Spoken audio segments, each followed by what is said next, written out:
We are live once again from SRC Summit 2023 April Hall Show here in Denton, Texas. And I have two of the most beautiful people in this building with me.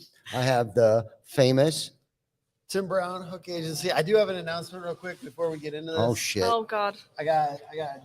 What, you've become It's a gonna chip, be Don't shirtless. take off the You extra became a one. Don't chip- take off too many. Chippendale over. The announcement is that I'm wearing an Ascend shirt. Oh, okay. Sydney. And he showed a little skin as Yes, well. he did. And a little I nipple. thought he was going to tell us that he joined the Chippendales down here in Yeah. Texas. Why? Yes. There you If our go. flight gets canceled tomorrow, he might have to because we're never getting home. So Yeah, it's very icy down here. I know a lot of people. We should introduce Sydney. I'm Sydnee Olsen, also Hook Agency. Hi, Sydney. Hi.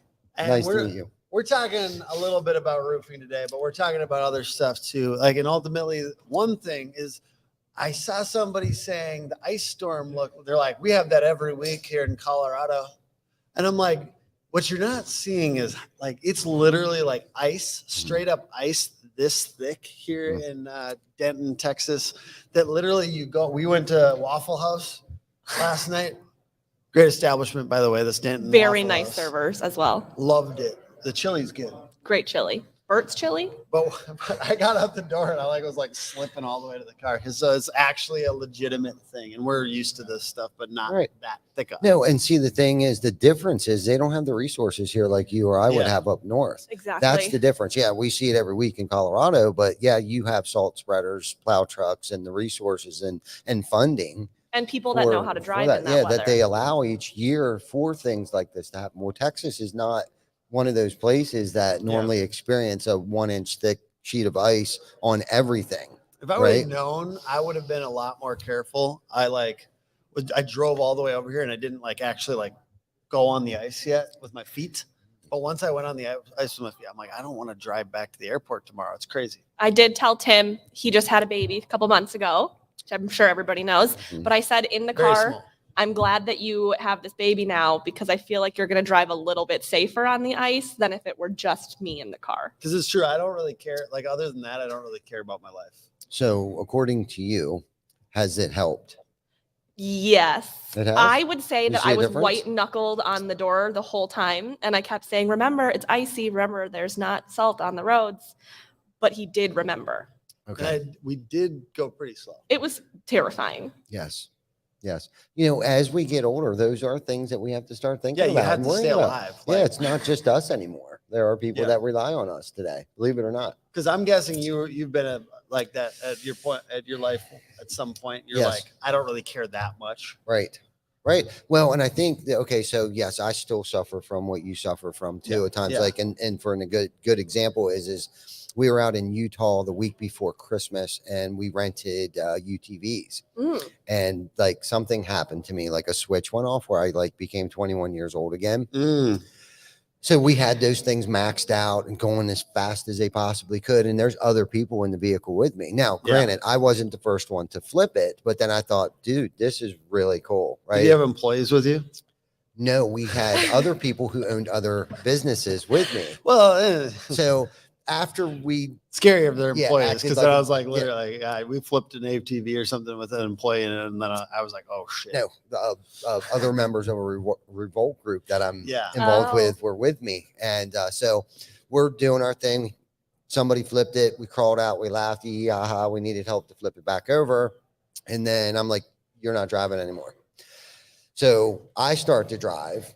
Well, something happened to the wheels when we flipped it. So typically you want to keep it in 2-wheel drive so you can blow donuts and fishtail and all those things. Well, it never came out of 4-wheel drive, and you don't want to try to do a donut in 4-wheel no. drive or all 4 of your tires are going to bite. Yeah. Right. So here I'm fishtailing going up and I try to do a sharp turn and blow some UEs, and we're in stones at this point in time. We're not even in the desert sand anymore.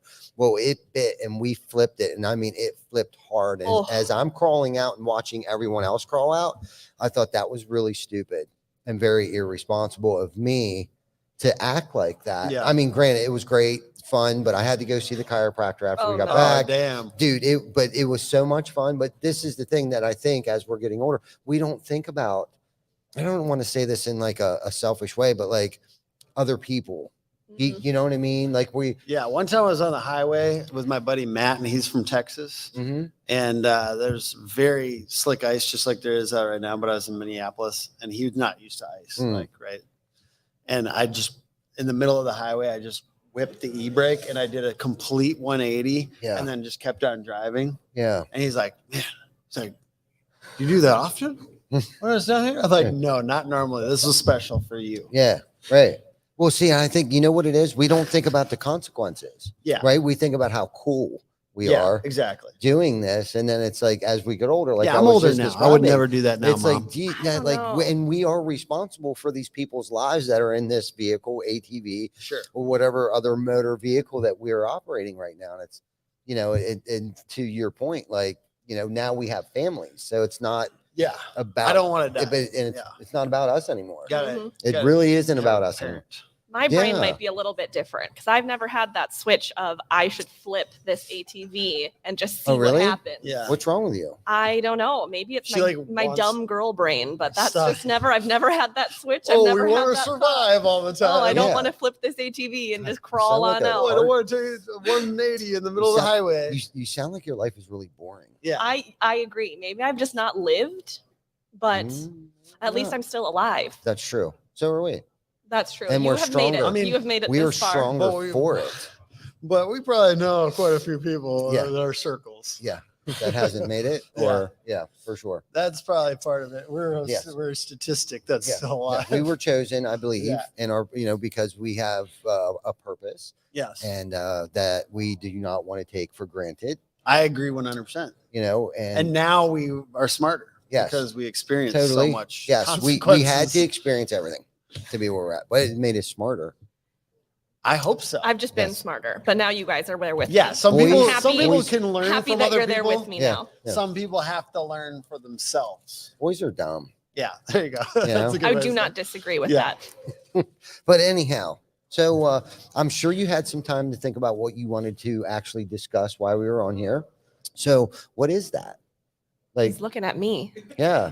Like, I'm sure you were probably wide awake all night long, like it was Christmas morning. I'm getting ready to be waiting. on the I've been ToolBelt. standing out here waiting, just watching every other interview. Like, when is my turn? Yeah. I have something I'd like to talk about that roofing folks might be interested in. I think that there's a difference between marketing, storm restoration, prominent companies, and retail focused companies. And I want to talk a little bit about the differences between those two. That's a great topic. What percentage storm are you guys, for instance?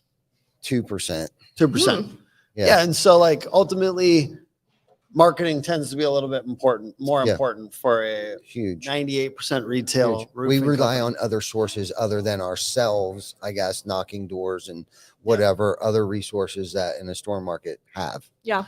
And what I'll say is like folks that go beyond that, like 70, 80% storm. I know when I'm talking to them, because we've had so many sales conversations. Hook agency gets a lot of inbound leads, and we don't even know how to go out and look for. So Sydnee tends to be a farmer, not a hunter, right? So it's a good thing. It's a good lucky thing. for me. Yes, lucky. She's a lucky girl. But there's an element of this 60, 70, 80% storm focused roofer is not going to be aggressive about their marketing on average because, and I'll kind of give the quick math that I see real quick is like, you've got canvassers, right? You got canvassers, you got people out and about knocking on doors, and God love them. That's hard work and a lot of, sweat, and it's beautiful. It's beautiful that you're able to get business that way. And it's so direct. Yes. And so for me, that's the number one lead generation strategy in roofing. And it's beautiful. And some folks don't do it, but I think you should at least do it around jobs. I call it the 12 pack, right around the job. You should at least do that. I believe that, have really good job site branding, catch all, etc., all that. Oh yeah. I love stuff like that. Good truck wraps, yard signs, all this stuff.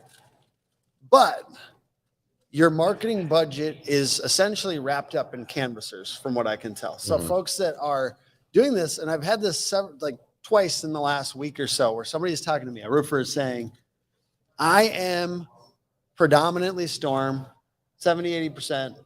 I want to make that switch. I want to give my sales guys leads, warm leads, because it's like a present. Yeah. But what I'm realizing is it's not really easy to make that switch. If you want to make the switch from storm to more retail, to go to like, instead of 20-30% retail to be 70% retail, it's a really hard switch because the directness of door to door and the ability to almost not make a sale, to essentially just present, you could get a free roof, is a very hard to switch over to. I'm going to go to this lead from Google, talk to them, and maybe sell them a full roof at retail cost, or even switch it into storm. But just that switch is like, because you're spending so much time, effort, and essentially money on canvassers. So I'm not mad at it. It's just ultimately I've noticed there really is a distinction between that predominantly storm roofing company and that retail roofing company.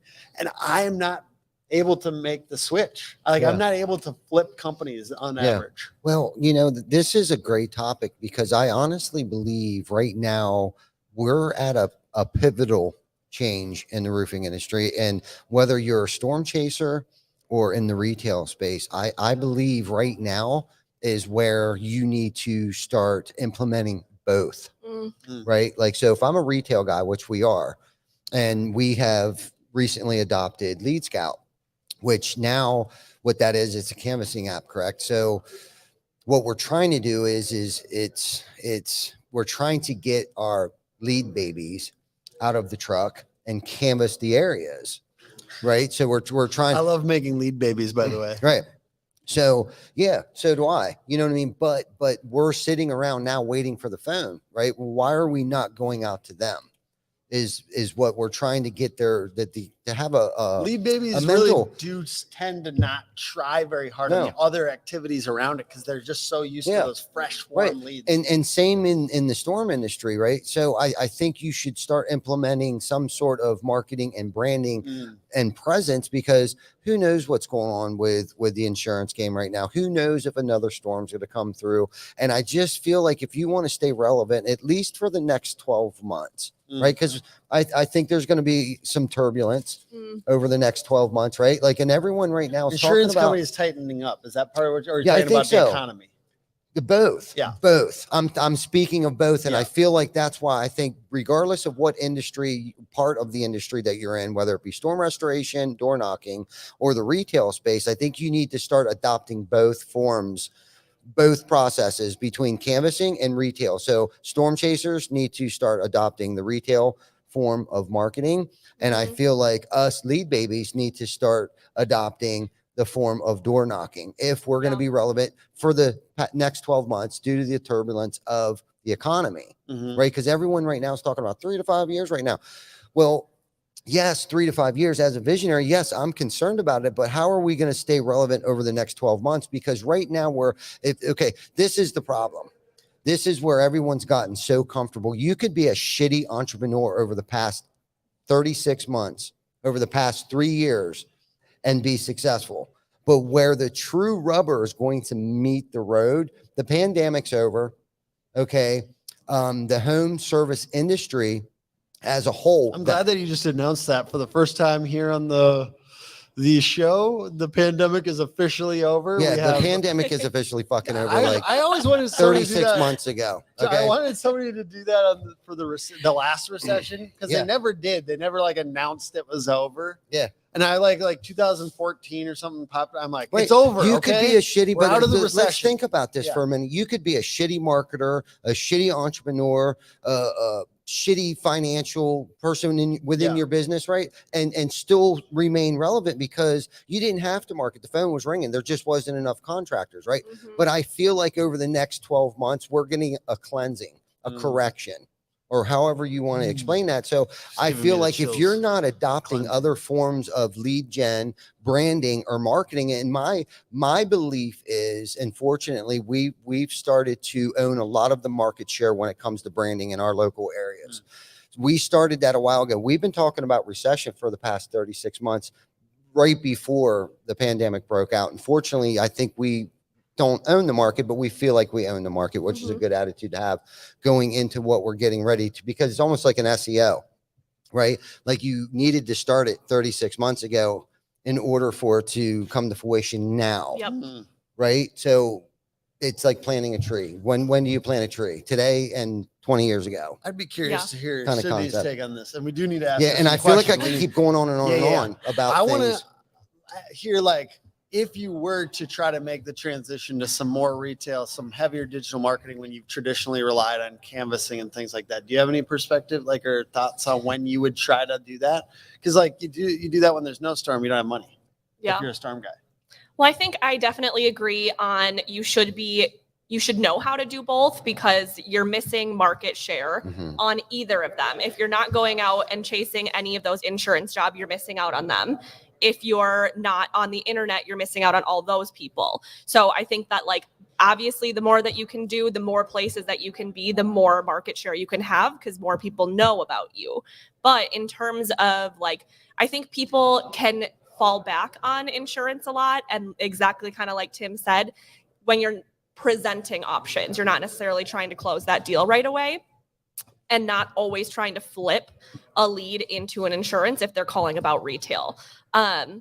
So kind of like you were just saying, the earlier that you can try and make these shifts, the better. But just like doing more sales training, teaching your sales reps how to sell a retail job, and having that in the back of your mind. Some people in some markets don't even want to go down the insurance route. If they want to buy a roof, let them buy a roof. Absolutely not.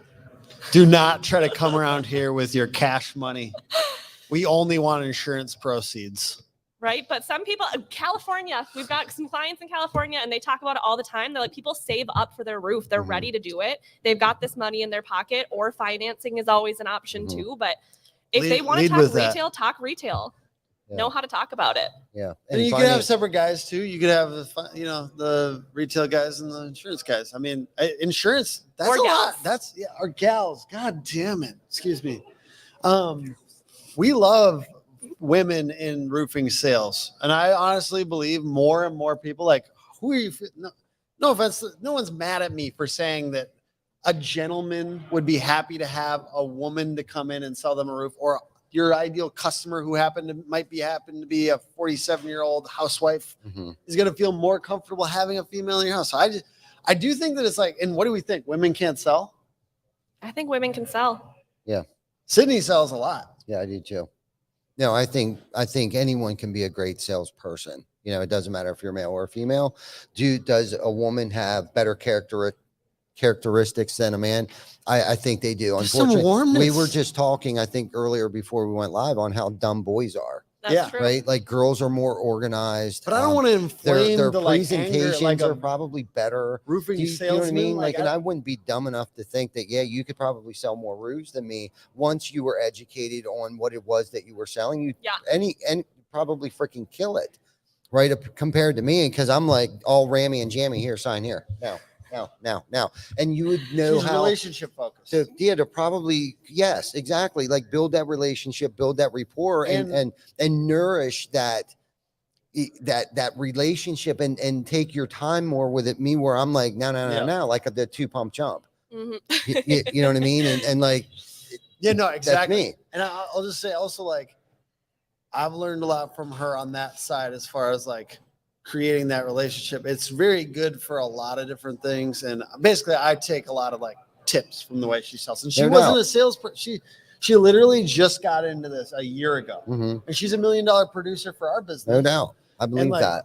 And ultimately, to me, that's like, what do you think? Let me ask you, because I got compliments for days for you as your ability to sell. I don't ever hate hearing them, but and I know that there's a lot of roofing sales women out there that are crushing it already. So it's not like we're like introducing this. It's just like, open up your job force to the other half of the population that's just ready to sell.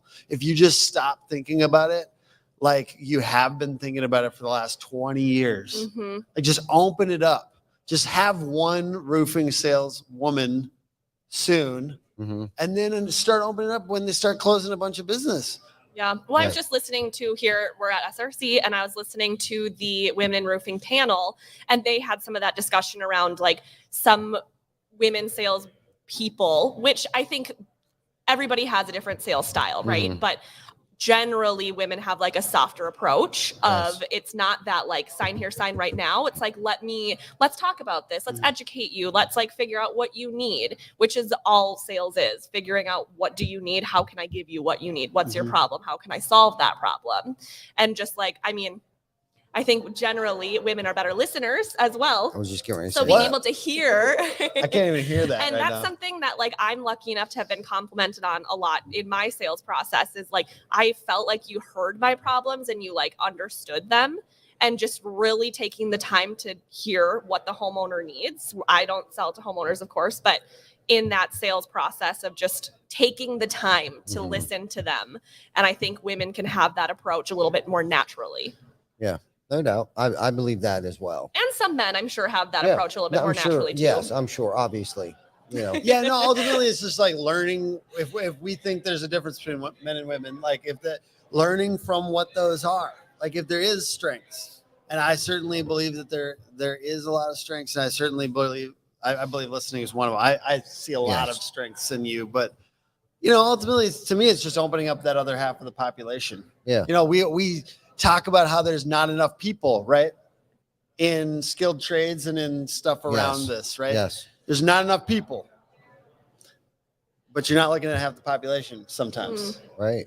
And that's where I think if it was just a little different, we Yeah. open it up. One thing I loved that someone said on the panel, I can't remember who it was, but it was ask everybody who's in your office if they want to get up on a roof. The person answering your phones, maybe the people that are just like doing some more of the coordination in the office, ask them, do you want to get up on a roof? Give them that opportunity. Mhm. And then they could turn into either a salesperson, they could turn Yeah. into a service person. But I thought it was really cool. They're like somebody who we literally just asked in the office who never even thought about it is now in our like service division. Yeah. Ty did not know that this was going to end up being like a Women in hardcore roofing. feminist rant. No. That's cool. Well, we never know where the topic or discussion is going to go, and that's I'm what's just the joking beautiful about thing. That's what the beautiful thing is. So, let me make sure I understand what you were just saying. So, basically, at your office, or you were? No, in- it was someone on the panel who Okay. is in a roofing company. Okay. So they said they just gave the opportunity to anybody in their office. Hey, if you're interested in this, let me know.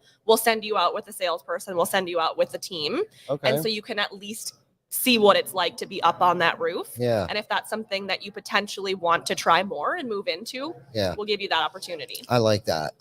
So you can look at that in a couple different lights where, okay, that the leadership or whoever made that decision to ask people was willing to embrace somebody's, curiosity Mhm. or maybe their interest, right? So whatever company that is, that to me sounds like that their leadership team is on point, right? To be Mhm. able to ask that, right? And to be able to embrace somebody and or recruiting from within before reaching from the outside Yes. Yeah. in. Do you know what I I mean? love So that type of stuff. yeah, so that's those were the couple things that I was thinking when Yeah. you Yeah. said that. I was like, okay, that's cool. And even if they get up on that roof, they're like, oh, I hate this. I don't want to Yeah, do it. It giving them gives the you opportunity. perspective and it's going to help you be better at your job. Yeah. Like I want to roof a house Mhm. for whoever is out there that wants to let me roof a house. I'm here, I'm doing it. But I feel like it gives me better perspective. It helps me talk to roofers. Mhm. And if they can then have that perspective, it's going to make them better at whatever job they're doing too. And help build that respect rapport, because I think Yeah. a lot of times too there's a disconnect between production and admin, For right? sure. Like I work harder than you, so yeah, get up on this roof with us for a minute and see what it cold, hot, heat, and you're Yep. sitting in the air conditioning all day. That's what they're thinking Yep. production wise. Mhm. And then maybe But have that guy doesn't want to sit on that phone either. Yeah, I wouldn't. right. I'd rather be out on that roof. I've been on both sides of Yeah. it, and I couldn't tell you what's more draining. Yeah. Other than maybe when I'm on a roof, there's not much I have to think about, but physically that's Yeah. draining, right? Yes. Being in the office part of it, which I don't really enjoy that much, is definitely mentally draining. So for us, we can feel that part of it, but somebody and I was just sitting here thinking like Ashley, and this is the cool thing too. It's like, there's like people have like all of these hidden talents that they may or may not know that they even have. And Mhm. same with like the management and leadership department, they may not even know because it wasn't on their resume. And we've found that before too, right? And having your ears wide open and listening to other people's suggestions. Like Mike Ippy, he's one. This dude is like a wealth of knowledge. Like it doesn't even matter. And sometimes, and I'll admit it's kind of annoying, but if I embrace his ideas, like we've already, like our processes I thought were good until this dude was like, he started to like dig around. Like he came from JP, but he is a process kind of guy, oriented person. So it doesn't matter whether our files are going from these videos. What else? I mean, he has done so much, and I feel like I can't even throw enough at him. And he was hired to be our DOT, Mother Trucking Director of Technology. But the Was dude, that Mother Trucking part of the title? yeah, Mother Trucking is it? Mother Trucking DOT. Is it for real? Yeah. Oh, he said it was on his business card. I feel like that'd be pretty sweet. I don't think It he is. was going to get offended. And it's No, he's Mother the Trucking DOT. yeah, Director of Technology. Gang. But dude, that doesn't even begin there.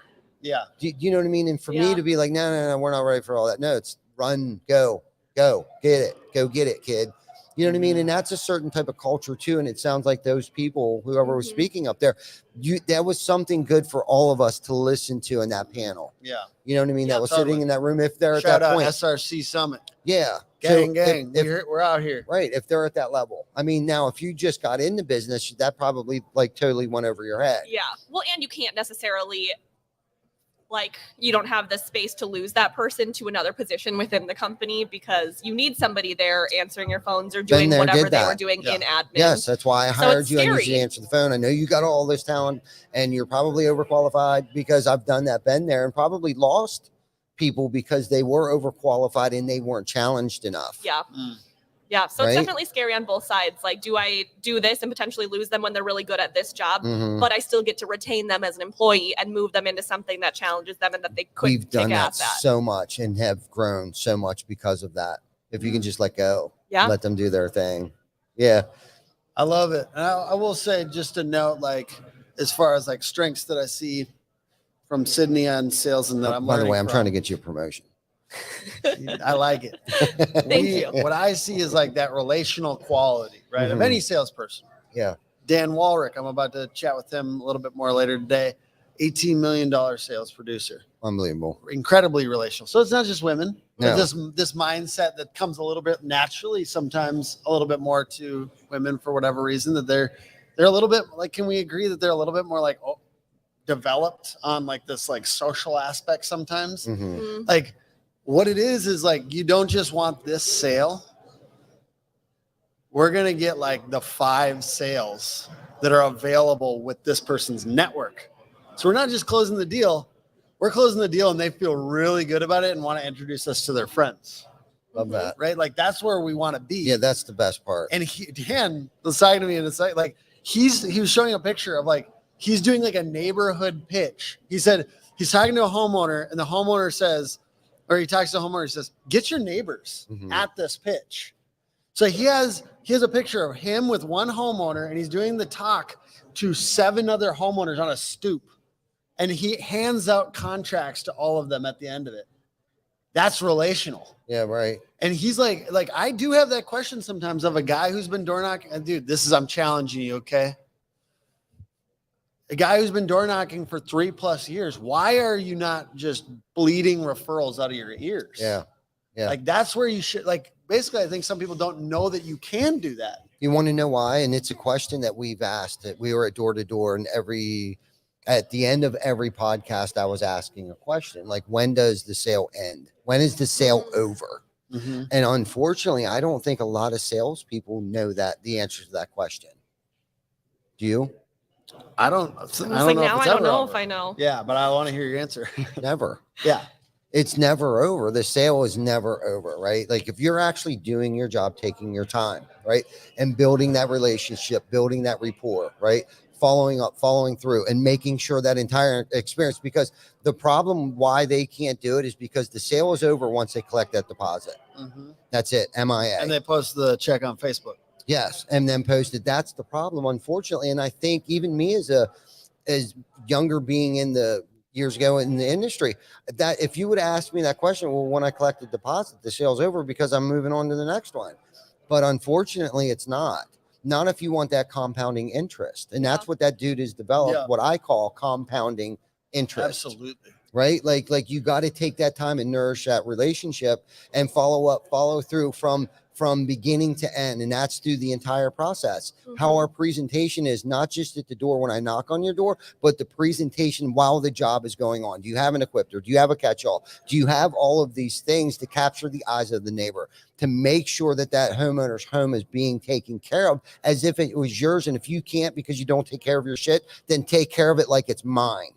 Right? Because a lot of people, when you tell them to like take care of this like it's yours, have you looked at their home or inside their vehicle lately? So you can't use that analogy with them, but look at my truck, look inside my truck. So treat it like it's my truck. Ooh, I like that. Or house. Right? Yeah. Absolutely. You know what I mean? So that, and so we're not even done yet. Right? We're just building the job. Sales not done yet. Right? So now we got to complete the job, get the job built, right? Get everything cleaned up. Sales still not over yet, kids, right? Did the salesperson go out there with a magnet, right? Go out with a magnet. Don't even call the homeowner up yet, because don't be all like, I'm going to go out here, I'm going to take the final invoice with me, and I'm going to take my magnet with me, right? Because I'm going to collect my final check, because now you're thinking the sale's already over, not even fucking remotely close, kids. Okay. So you got to go out there and you got to make sure the eyes even be out there while the job's being built. Let the homeowner know you were there. Let them see your face. Right. So then they know that you just didn't grab my check and run. Right. Because if you want that compounding interest, if you want that person, you shouldn't have to necessarily do the 12 pack, because they're your biggest cheerleader now. Right. So now we're building the job. We get everything cleaned up. We go out there and you call them up and say, hey, you have a time that we can meet so I can come out to make sure everything was done correctly. Like, let's go out here and make sure everything is done correctly, right? Then you go out there, you walk the project with the homeowner. They're fine with everything. They sign off. They're like, oh my God, this experience was so great. Thank you for the communication. And honestly, 90% of that was probably the communication through the entire project, whether there was a change order, no change order, just checking in the morning before. Hey, shingles are being delivered in the morning. I want you to know the guys are going to be there at 7:30. Like we discussed on the pre-project planning, right, meeting that we had a week ago. Make sure your car's out of the driveway at 7 o'clock. Make sure you got those plants pulled off the porch. Make sure you take down whatever pictures you don't want to get smashed that are going to fall off the wall, because the whole house is going to be shaking when the guys show up, because it's going to sound like we're a bunch of elephants up there. Yep. Thank you for calling and thank you for reminding me. Right. So then, right, because the communication has been good, and that's where we all struggle in sales. You know what I mean? Is the communication factor of it. And we all think the sale is over once I collect the deposit. Now we built the job's over. Everybody's happy. Everybody got the final check. Week later, call them up. How is everything? I was thinking about you. I was in your neighborhood the other day. I looked up the roof. I thought it was fantastic. You chose a great color. It really makes your shutters pop against that brick. Making the homeowner the hero. I like right? Those shingles just, wow. I was questioning it. I didn't want to say anything, but God dang, they look phenomenal. You know what I mean? No, everything's great. Now, you still have my number, right? Yep, got it on speed dial. If you ever have any issues or need anything else, please do not hesitate to call me, right? This guy's got to be drowning in referrals if he does this every time. Right. Yeah. Right. Just right. All you got to drowning. do is run 2 or 3 leads a week. Yeah. Right. Because it's not the quantity, it's the quality. It's the quality. Everyone's like, oh, I got to run 15 leads a day. So maybe it's okay. And guess what? You're only closing 2 of them because you're not following up with any of them. Yeah. Maybe it's okay if you have lead babies as long as they create referrals for themselves. Yeah, when that's what we're trying to develop. Yeah. It's funny you say that, because that's what we give you 1, bring 5 back. I love that. And I think ultimately, like, Or you're I fired. think that's No, just kidding. exactly. I feel like that's your mindset a little bit too, like the play through the sale though too thing. Like it's not just about that one company. Like, and part of that is saying for us, I don't know if this transfers over to roofing, but part of it plays to like, we don't let them sign a contract or give them a contract if it's an iffy fit. You know what I mean? It's actually like not giving them a contract in those scenarios. And honestly, we out of like even somewhat qualified is the question. Yeah. But like out of a lot of our leads, we do not give them a proposal. And I know that that's not always transfers over to roofing, but I think like that's our mindset about sales. And I think it does matter in roofing. Like if it's Well, I think I Yeah. hear from a lot of salespeople that they know, like, this is going to be a difficult homeowner. This is Mhm. going to be something that is going to be really hard for our team, our production team, whatever. Like, you feel that in the beginning, Mhm. and not to like plug in all Oh, the yeah. marketing stuff, but the more leads you have, the more picky that you can be. Of So you don't course. have to sign Yes. that shitty homeowner. That's Yes. what I tell our team. Like, I'm out here at this event, right? Mhm. It's spending time on something. We got a lot of business to take care of now. Like currently we have a lot of work to complete. Mhm. But I just tell our team, you know what? Here's what it is. First of all, I'm not on production or whatever. I'm not in service operations, so I'm not going to be doing the work for you anyways. Right. But, I tell our team just so they know, like, this is important because we want to be swimming in leads. Mhm. We want to be swimming in leads. And if course. you're not swimming in leads, you're not selective, then you're going to sign bad shit. And bad shit is really unprofitable. And bad shit is really going to it's going to negatively affect the team morale. So we need to be swimming in leads. Yeah. And I think like ultimately, if you're not, you got to go harder. Listen, until you we've can be done super that. selective. We've done that already, right? And what happens is your closing ratio goes from 50 to 25% closing ratio because there's not enough time in the day, especially if you don't have enough salespeople. Let me rewind a little bit. We didn't have enough salespeople, so our salespeople were running 5 to 7 leads a day. Dude, we got that's when, if you look at our Google reviews and if you go backdated, you'll see that's when we got our most ever negative reviews was like Mhm. just poor follow-up, communication. Mm. Communication. I just Every want to know single too, one of I them. don't the close rate on qualified leads or just close rate on one thing I want to know, and we might have a difference of opinion here. That's okay. Question. But so That's fair. we have leads and then qualified leads Yeah. in our internally, Mhm. and we only do the close rate. Really, we only focus on the close rate for qualified leads. Okay. Now, what are you Consider qualifying as a qualified lead? Yeah, really, it's like, do they do like for us? I'll just give ours. Like 'cause if I they don't know call it and we transfers. send them out to the appointment, or are you talking? No, ours. Sorry, it's for marketing in our case. Okay. Like, so Okay. I'm just saying, like for us, it's like, are they really in the market with a budget that would make sense for our services? Okay. And then like, what else is our qualified component? Like, well, how else do we? Yeah, qualify? I think like, can we take them? Can they work with, like, do they want to work with us? Yeah. When we tell them Because pricing, we only that take kind like of stuff. one Yeah, for right. 500,000 Yeah. people. So like to yeah, be able to filter out the tire kickers. Yeah. kind of. Some of them get through, Yeah. but right. essentially making sure it's not like someone who calls and says, "Hey, Yeah. I want a I'm $1 just starting. website." Yeah. You know, that's not going to be anyone. Yeah. I that mean, if they see we're in retail, right? Yeah. And we're not doing B2B. Yeah. So when they call, we're not knocking doors. Yeah. So we're I You guess call that qualified. yeah, if they're calling us and they're saying, "Hey, my roof is leaking." Yeah. That's But one a thing, qualified lead. I so think. Mhm. marketers get Yeah. really weird about this qualified lead thing. Like, it is a good discussion, I think. Mhm. Yeah, no, Even in roofing. totally. Like, and I think Yeah. one thing to note is like, I really believe in like not hyper focusing on close rate too Mhm. much. Personally, I believe that because I think Yeah. like what it does also is like we only want to create the perfect leads. Yeah. And I don't think that's ideal. And I don't think like ultimately, like I also want you to put out proposals when it's a good fit, no Mhm. matter what.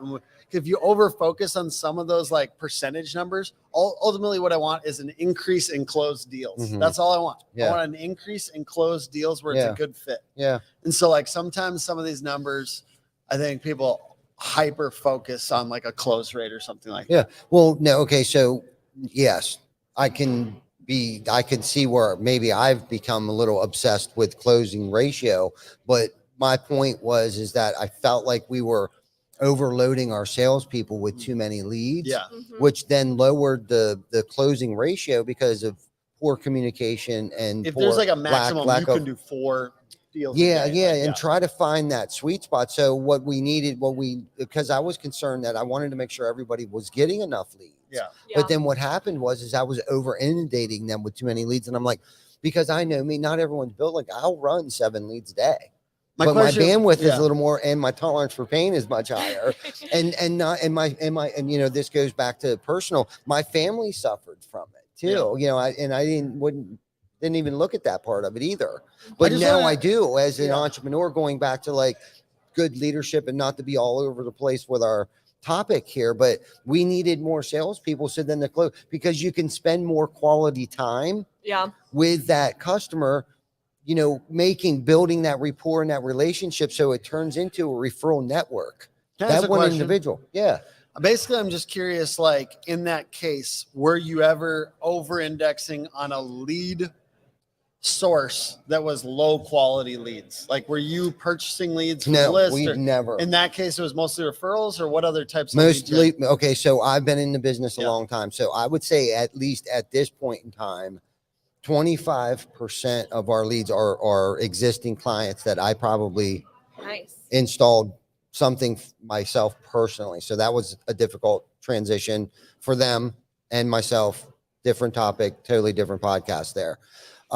So let's say that, and then referrals from what the team has built. So 50% is probably referral, right? And then the other 50% is Google, Facebook ads. But I would honestly say, and this is where our budget is 70% branding and 30% marketing. And all together, we spent about 2.4 gross profit on all of that. I just want to note about, like, let's say you're going too hard. Like in that case, you could hire another salesperson, or you could also say, all right, maybe we don't need, like, if you're looking at the lead quality Yeah. on Facebook ads, for instance, and you're realizing like we're getting, because we did Facebook ads really hardcore for a little while, and Sydnee she has a pretty good close rate. Mm-hmm. It's like 17%, and that's, you know, we're pretty stringent in certain things. Yeah. Like 17%. Okay, that's pretty good. Like for us, it's good. We don't need Really? more than that. Yeah. We get a lot of leads too. Yeah. Okay. But Well, I and think we we turn get stuff to down. be, yeah. Then maybe you We're need really to selective. like create 4 more Sydneys. Yeah, we So might then do if that. you get Yeah. all of those leads that are coming in, then not that you're not spending enough time with those people. And Mhm. 17 in your industry might be great, but how much are you spending? See, and that's what I looked at. Mhm. How much money were we spending to make that phone ring? Let's say it was $50, Yeah. Mhm. right?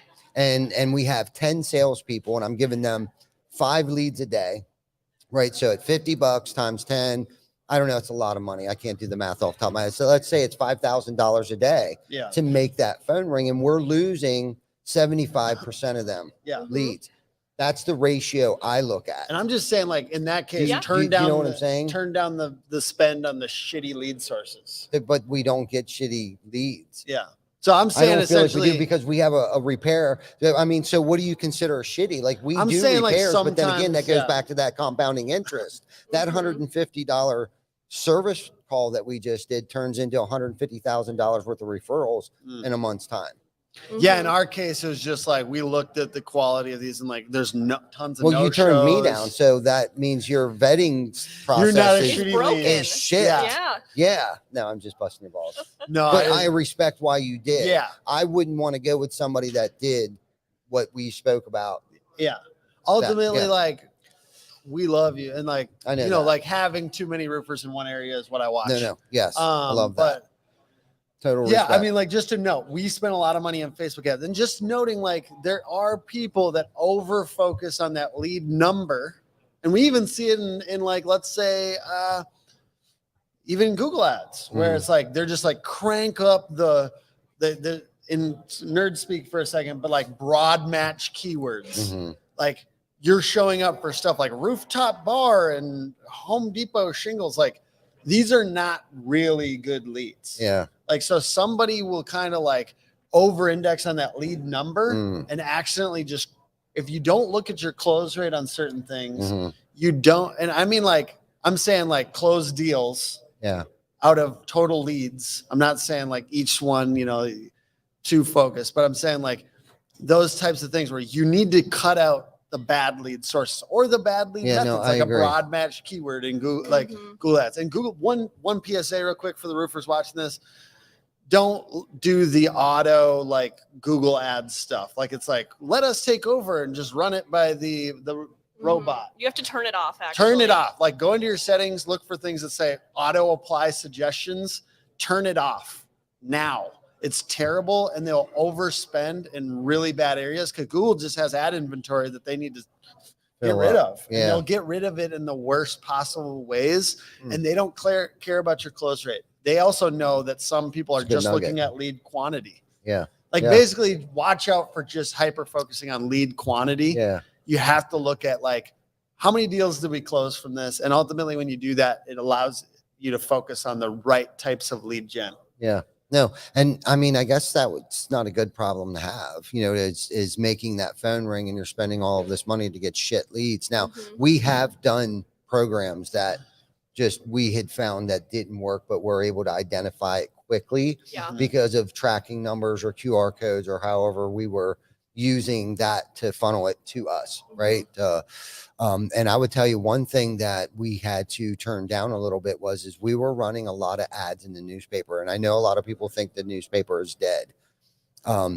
What we had noticed, if we were going to receive a tire kicker call, is what we kind of call it in our industry, is because from older people. And that's why we targeted that, because Facebook is for the younger generation and direct mail and newspaper is still trying to target those people that may not have Facebook or, Yeah.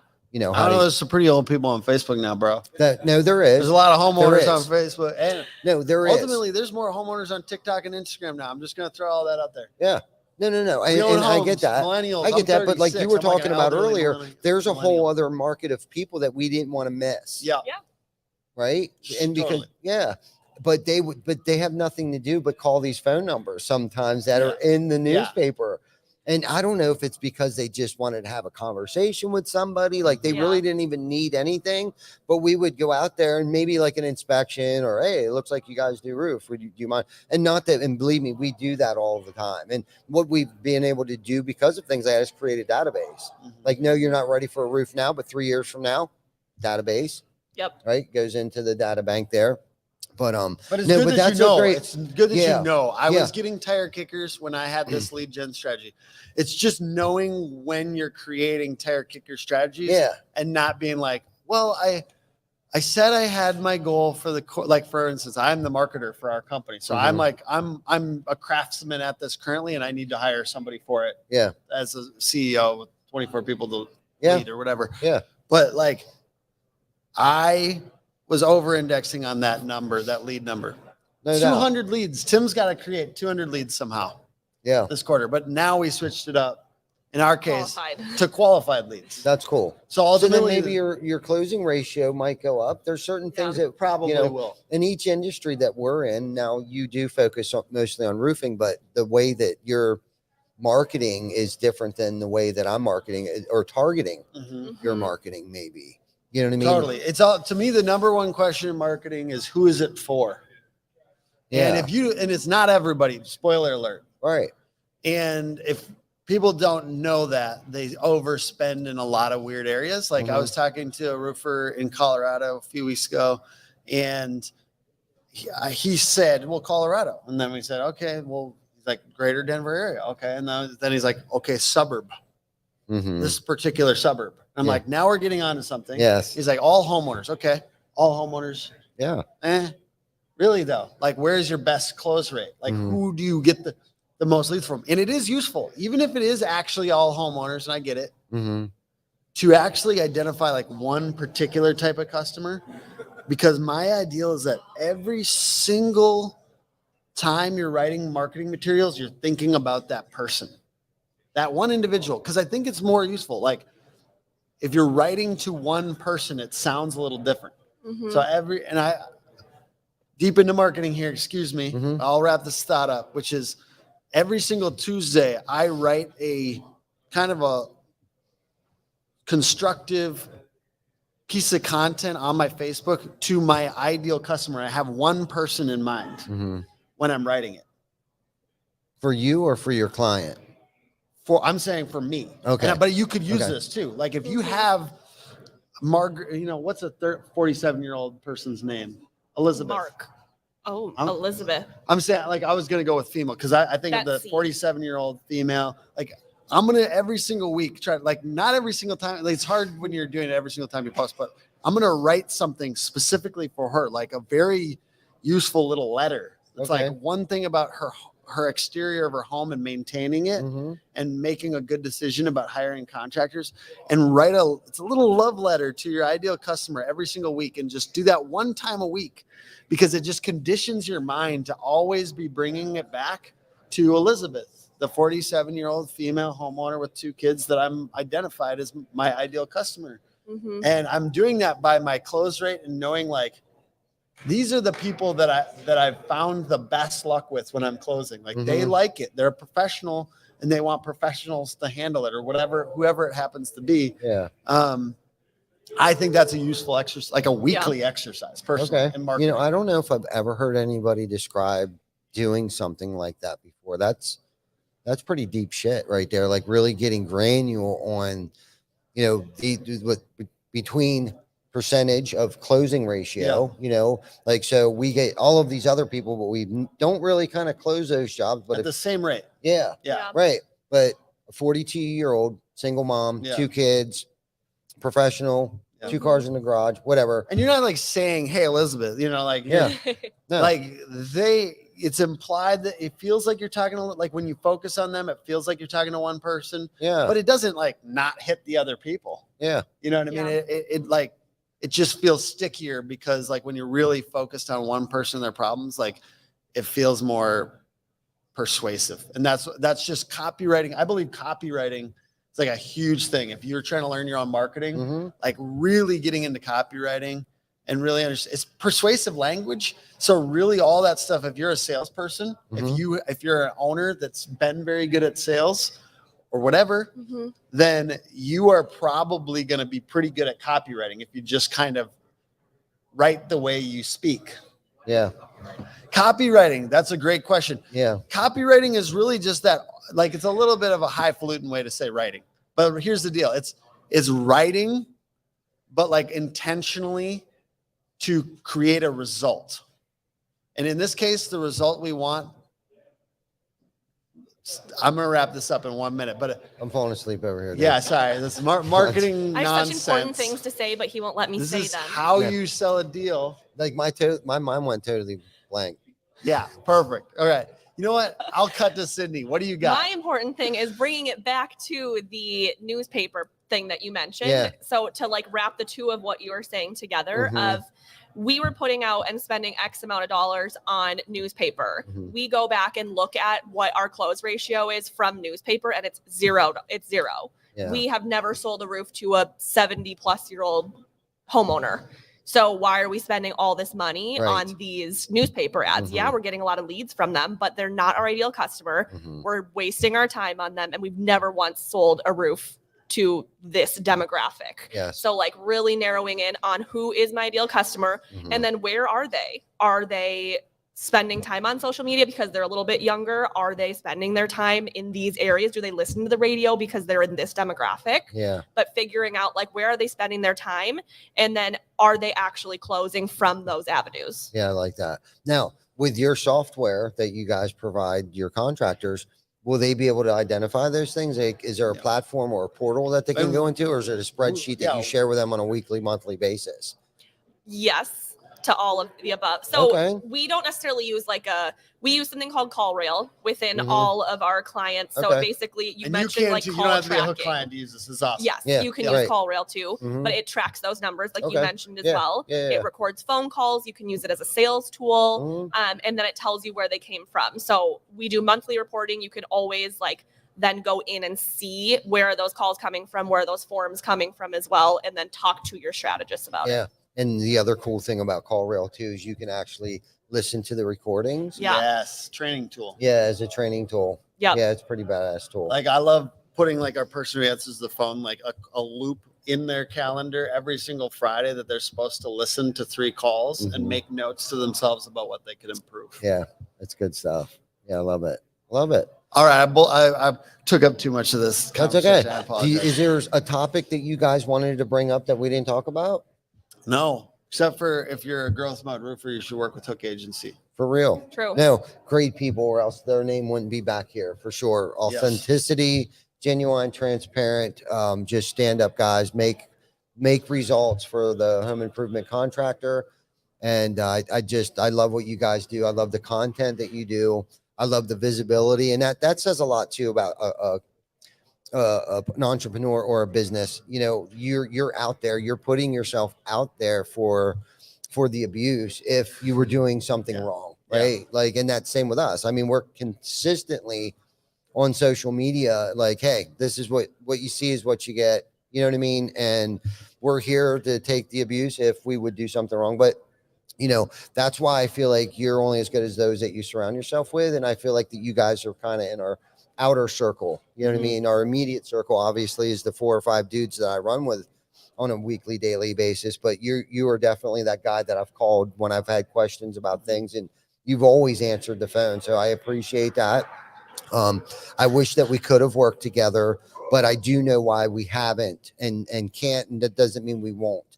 But there's other things that we can work on, and maybe you can help us with our Behind the ToolBelt website or something. I don't know, but I'm sure there's something else outside of that. You know what I mean? Maybe some other form of impact on the industry as a whole. Yeah. Because I know we briefly talked about. Like this show is making an impact on the industry. Like, Absolutely. I was just talking about, like, this is leveled up system. Like, we're at a show live right now, filming with a 3-camera system, and they got a gimbal that they can walk around with. Who else is doing that? I've seen like a bunch of media companies in roofing, and no one's going live on a 3 to 4 camera rig with, like, what is this, trussing? Yeah, trussing Back here, and like there's a floor. beautiful lights. I think they keyed the cameras. Like, Yes. come on, man. This is elevating roofing, just the show. Yes. And ultimately, like, all we're trying to do, first of all, I think that roofing is maturing at a rapid rate with awesome, you know, tons of awesome vendors that are coming in. And obviously the most important one being like growth-minded CEOs like yourself. Thank you.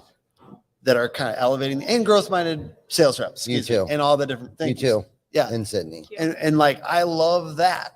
I love the modernization of roofing that's happening right now that I just like get to like be part of and ride the wave of. I'm not like, you know, you're not making it happen. I'm not making it happen, but riding this wave and maybe like contributing a little bit to what's happening right now in the industry. And I like that. Me too. Me too, man. And having allies. Yes, And for sure. For sure.